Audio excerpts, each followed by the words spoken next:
tragic scenes inside the apartment where white cop shot dead her black neighbor.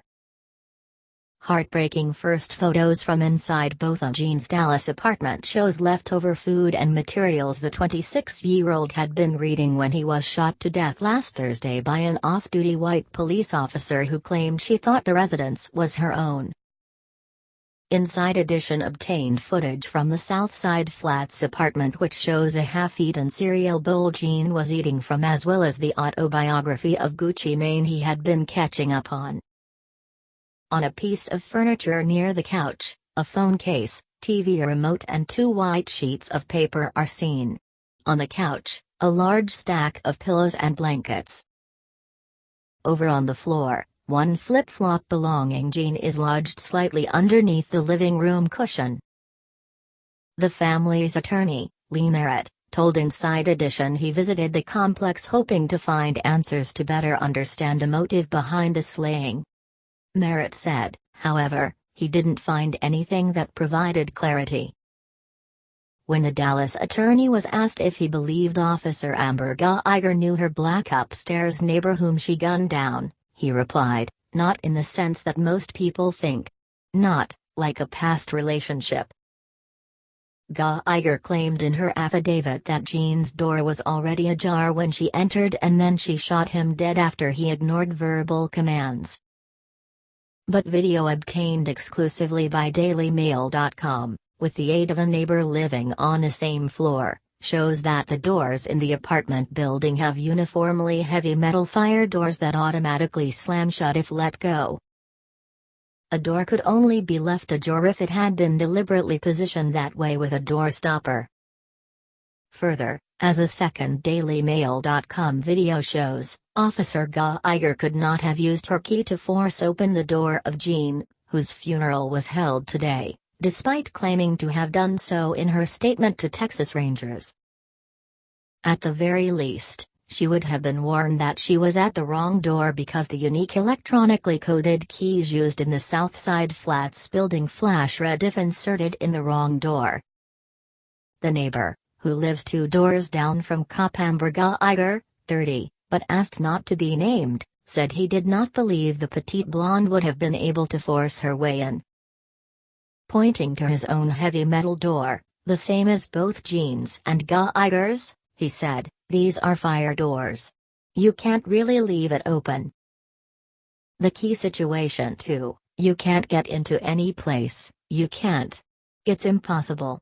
You can put it in but you can't open it. You can put it into somebody else's keyhole but you can't open anything. This key isn't programmed for my door, if I put it in, nothing happens apart from this red light." In her statement to police, a version of which is included in an arrest warrant for Geiger seen by DailyMail.com, the 30-year-old claimed she had arrived outside Jean's 4th-floor apartment by accident.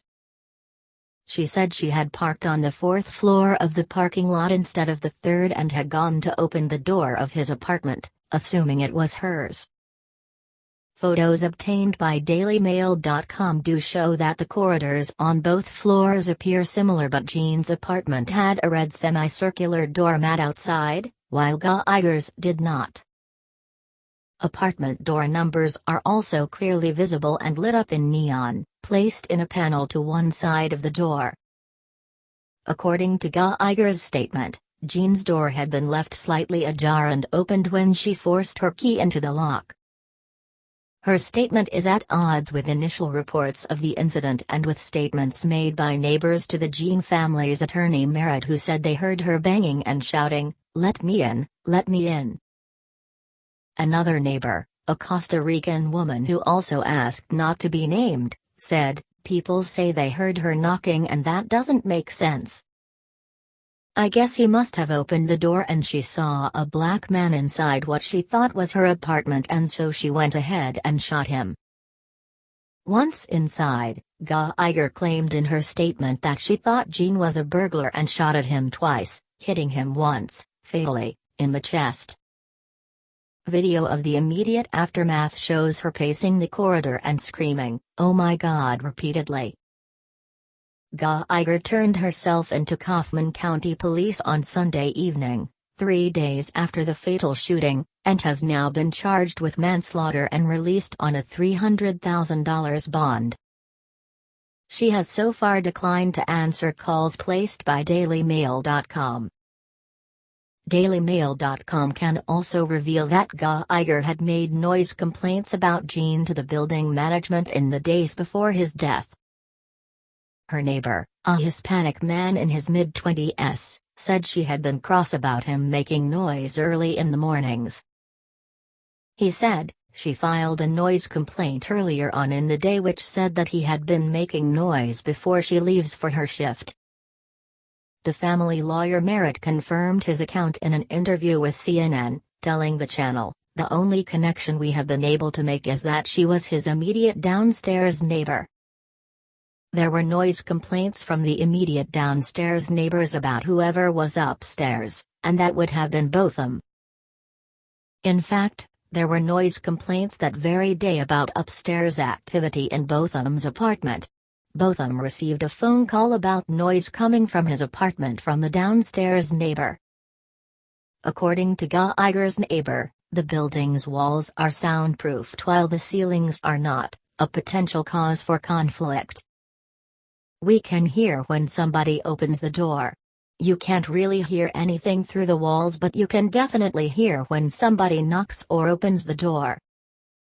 Sometimes I can hear the people above me every once in a while, that's all I ever hear. The only thing I can think of is I can just hear people running, but this guy, Gene, he didn't seem like the kind of guy who'd be running around up there. I don't know what the noise complaint would be. I can't hear the TV, I don't hear anything like that." Geiger had been living in the South Side Flats apartment complex for just over a month prior to the incident. The block, which contains 288 units over 5 stories, was built in 2015 and includes a mixture of studios and 1- and 2-bedroom apartments.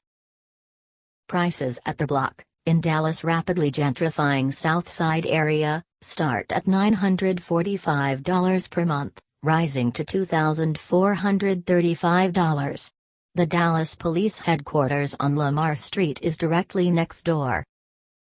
It is unclear how long Gene, a graduate of Harding University in Arkansas, had lived in the block, but both he and Geiger appeared to have good relationships with their neighbors. One told DailyMail.com that Geiger had been real nice, while another said she appeared to live a very normal life.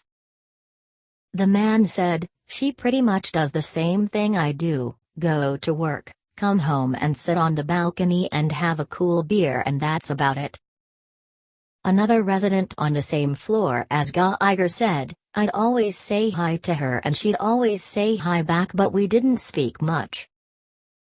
She was friendly enough, but we were always rushing out when we met each other, so I can't say for sure." Geiger is currently believed to be staying with her sister Alana in a different part of town, while she waits to find out if she will face further charges. Gene is due to be laid to rest on Thursday afternoon, with the funeral due to be held at the Greenville Avenue Church of Christ in Richardson, Texas. Please subscribe for more trending news.